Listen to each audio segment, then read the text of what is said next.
আমাদের বিবাহিত জীবনের প্রেম ও ভালোবাসার চিহ্ন স্বরূপ এই মালাটি গ্রহণ কর।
পত্নীরা, তোমরা যেমন প্রভুর অনুগত, তেমনি তোমাদের স্বামীর অনুগত হয়, কারণ স্বামী স্ত্রীর মস্তক স্বরূপ। এক হৃদয়, এক মন, এক আত্মায় যুক্ত হয়, আর তাদেরকে সাপোর্ট দেওয়ার জন্য, সহযোগিতা করার জন্য সাক্ষী হিসাবে আমরা খ্রিস্ট ভক্তগণ মণ্ডলী এখানে উপস্থিত। ঈশ্বরের পরিকল্পনায় বিবাহ নামক বিষয়টা কেমন হতে পারে আমরা যদি বাইবেলে একটু দেখি, আদি পুস্তকে দেখি, ঈশ্বর বলেন মানুষের একা থাকা ভালো নয়, আমি তার জন্য তার উপযুক্ত একজন সহকারীকে সৃষ্টি করব। করতে এবং খ্রিস্টের শিক্ষা অনুসারে মানুষ করতে তুমি কি প্রস্তুত আছো? হ্যাঁ, প্রস্তুত আছি। অন্তরা মেরিচি চাম এখানে উপস্থিত আবির আগস্টিন রামা এর সাথে বিবাহে তোমার কি মত আছে? হ্যাঁ, আছে। তোমার এই ভাবী স্বামী আবির আগস্টিন রামাকে আজীবন ভালোবাসতে, তাকে সম্মান করতে এবং তার প্রতি বিশ্বস্ত থাকতে তুমি কি প্রস্তুত আছো? হ্যাঁ, আছি। ঈশ্বর তোমাদের যে সন্তান দিবেন তাদের ঈশ্বরের দান বলে গ্রহণ করতে এবং খ্রিস্টের শিক্ষা অনুসারে মানুষ করতে তুমি কি প্রস্তুত আছো? হ্যাঁ, আছি। এই বিবাহ বন্ধনে আবদ্ধ হতে চাও বলে তোমরা পরস্পরের ডান হাতে হাত মিলাও এবং ঈশ্বর ও মণ্ডলীর সামনে তোমাদের সম্মতি প্রকাশ করবে।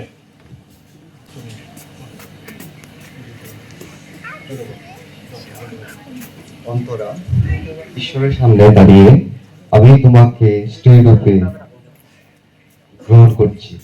আজ থেকে সুখে দুঃখে, ধনে দরিদ্রে, স্বাস্থ্যে অস্বাস্থ্যে আজীবন আমি তোমাকে রক্ষা করব।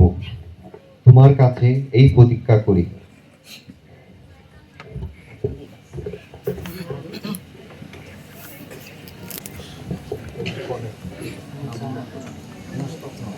আবির রামা, ঈশ্বরের সামনে দাঁড়িয়ে আমি তোমাকে স্বামী রূপে গ্রহণ করছি। আজ থেকে সুখে দুঃখে, ধনে দারিদ্র্যে, স্বাস্থ্যে অস্বাস্থ্যে আজীবন আমি তোমাকে রক্ষা করব। তোমার কাছে এই প্রতিজ্ঞা করি। প্রেমময় পিতার অনুগ্রহে আজ তোমরা দুজনে সংসার জীবনে প্রবেশ করলে। তার আশীর্বাদ তোমাদের উপর বর্ষিত হোক। তার প্রতি এবং পরস্পরের প্রতি বিশ্বস্ত থেকে শান্তিতে জীবন যাপন করো। আশীর্বাদ করো।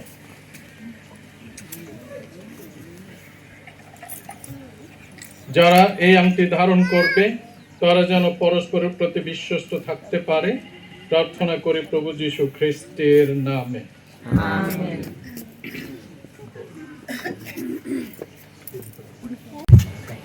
অন্তরা মেরি ইসলাম আমাদের বিবাহিত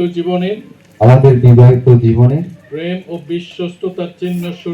প্রেম ও বিশ্বস্ততার চিহ্ন স্বরূপ এই আংটি গ্রহণ করো। পিতা ও পুত্র ও পবিত্র আত্মার নামে। আমেন। বিশ্বস্ততার চিহ্ন স্বরূপ প্রেম ও বিশ্বস্ততার চিহ্ন স্বরূপ এই আংটি গ্রহণ করো। পিতা ও পুত্র ও পবিত্র আত্মার নামে। আমেন। আমেন।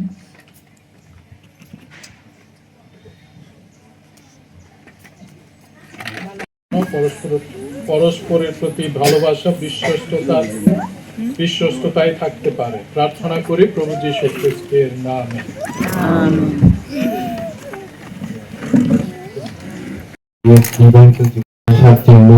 মালাটি গ্রহণ করো। পিতা ও পুত্র ও পবিত্র আত্মার নামে। আমেন।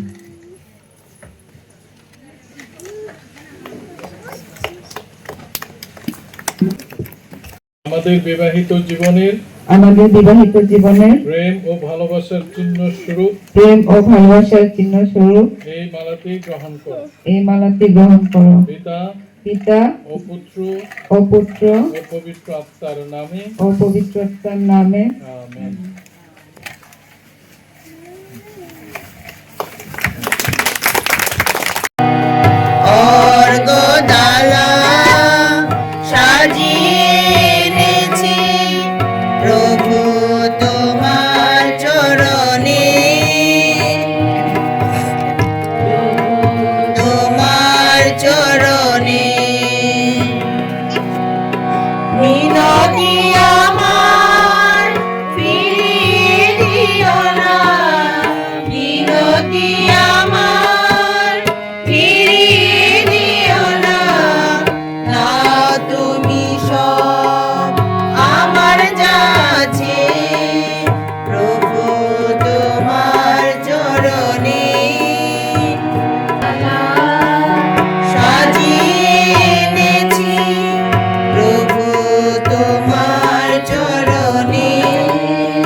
আর আমি জানতাম যে অন্তরা যদি বলে আসতে হয় তাহলে আসতে হবে। তো সেই জন্য আমি এসেছি এবং আমি খুব খুশি। এই বিয়ে আমি অন্তরা তো আমাদের সঙ্গে কাজ করেছে অনেক বছর, এবং এই কয়েক বছর ধরে আমি জিজ্ঞাসা করেছি তারিখ কি শেষে কি হয়ে গেছে, কিন্তু আমি সবসময় উত্তর পেয়েছি এখনো না। পরে একদিন ফোন করে বলেছে এখন হয়ে গেছে। আর আমি তখন প্রস্তুত হয়েছি এবং এখন উপস্থিত আছি। আমিও কামনা করি এই দম্পতির সুখ এবং ঈশ্বরের আশীর্বাদ, এবং তাদের জন্য প্রার্থনা করব। ধন্যবাদ। পরিবারের পক্ষ থেকে ধন্যবাদ জানাই। ওনাদের হাউস সেইখানেই, থানার বাড়িটি। উনি আমাদের বাড়িতে আসছেন এবং সুন্দর কথা উনি বলেছেন, সেই জন্য ব্রাদারকে আমার পক্ষ থেকে এবং আমাদের পরিবারের পক্ষ থেকে অনেক ধন্যবাদ জানাই, কৃতজ্ঞতা জানাই। আমি আজকে দু একটি কথা বলতে চাই। আমার ভাগনাগুলা খালি বলে যে মামা থাকতে আমরা কথা বলবো না, তাই আমাকে শ্রদ্ধা এবং সম্মান রেখেই তারা এই সমস্ত কথা বলে। তাই আজকের এই শুভ বিবাহ অনুষ্ঠানে শ্রদ্ধেয় ফাদার, আমরা শ্রদ্ধেয় ফাদার তরুণ বনোয়ারি